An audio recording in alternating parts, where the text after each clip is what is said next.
we focus on the increasing cost of petrol remaining under the spotlight. That's ahead of the June fuel price adjustment. That's to be announced by the Energy Department and come into effect this Wednesday. Now, the National Treasury and the Department of Mineral Resources met over the weekend to deliberate on options regarding mitigating efforts. That's as there's still no word on whether the levy holiday announced earlier this year would continue post this month of May. As you heard a short while ago in a conversation between Kathy and the National Assembly Speaker, that is a National Assembly Speaker there, speaking a short while ago about the Minister of Finance expected to speak to them this particular week to address that matter. But Citadel's Bianca Boertz has added her views on this matter. Let's take a listen to that.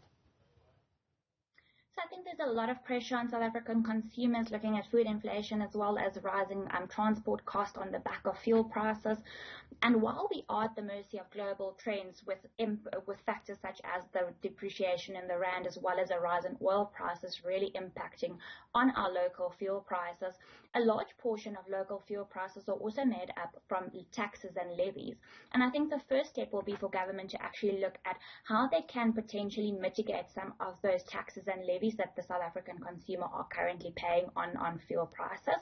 I think the only concern really there for Treasury will be how do they actually make up that gap in the fiscus then.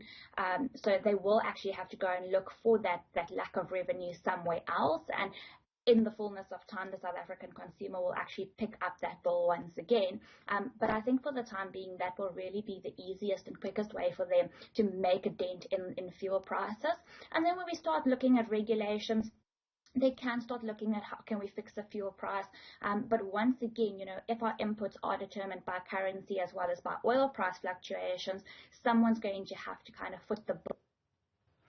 Now, to expand on this discussion, we are joined by Avhapfani Tshifularo, the Executive Director at the SA Petroleum Industry Association. Thank you so much for your time, Fani. Now, SAPIA held a webinar earlier today discussing factors influencing the cost of fuel in South Africa. Let's first talk about what necessitated this dialogue, especially on the side of consumers understanding the dynamics.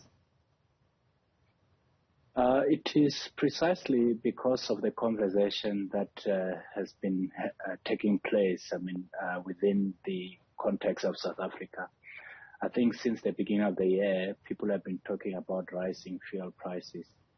And we felt that, as players and people who can speak with authority on these issues, we should take opportunity to have a discussion with the members of the media and some of our members and other stakeholders.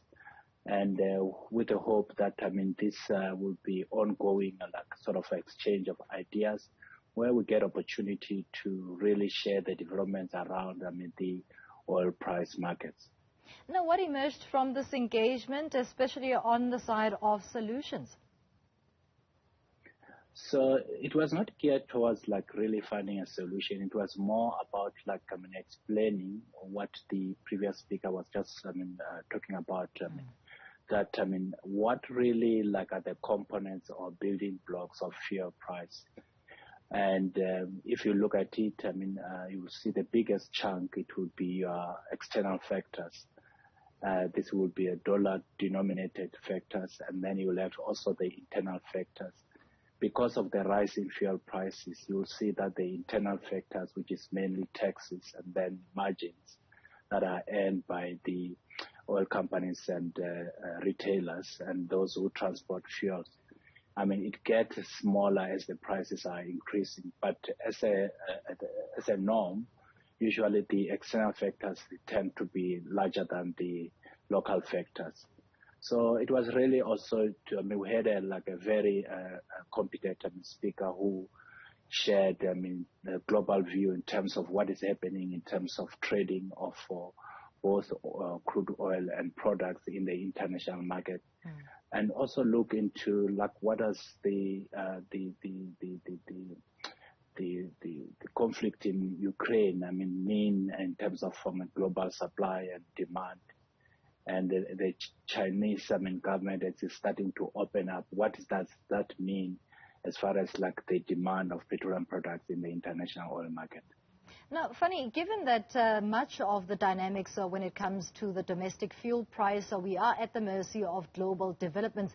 Is there maybe even a fair question to ask about feasible solutions that may be of tangibility and some sort of reform, especially what we saw the Treasury doing earlier in May, talking about that levy holiday? Has that had any sort of impact as part of the solutions that are sought in this dispensation?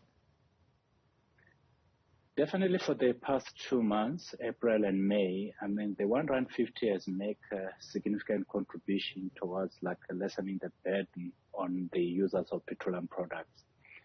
Obviously, there are people who are making calls for permanent, removal of fuel levy from the price and structure. I mean, I just heard this previous speaker now talking about you need to fund the way of replacing that revenue or income that goes to government. You are talking about something like 120 billion rands. I mean, that comes from petrol price and diesel.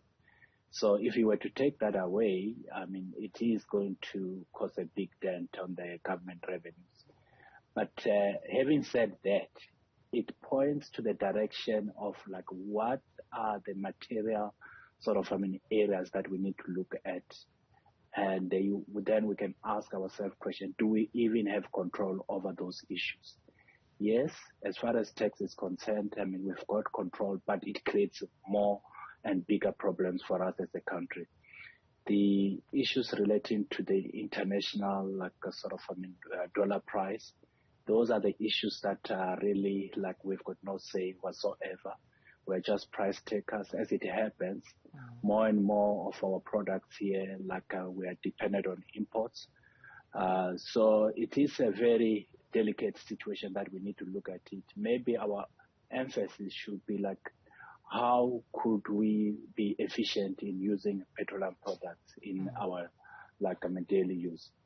Absolutely a delicate one to handle there, but we heard a conversation a short while ago with Newzroom Afrika, the National Assembly Speaker, talking to Kathy Motlatla now that the Finance Minister is expected to brief Parliament on further measures that may be taken to mitigate against the increasing price of fuel. And we do know that the June fuel price adjustment kicks in on Wednesday. What are your expectations? Yeah, I was listening to that conversation. I was nearly fell off my chair because, I mean, as you probably know, the norm is that the fuel prices should have been announced on Friday already. And if we are talking about the address by the minister, I mean, in Parliament tomorrow, that is way, way, way, way too late in terms of the back office work that needs to be done in order to effect the fuel price adjustment. But let's hope that address by the minister will happen much earlier tomorrow, because it can't, not happen before midnight, because we've got the system and the rules that governs the monthly price adjustment, and it has to happen on the first Wednesday of the month. So I was bit shocked, when I heard what the Speaker of National Parliament was saying.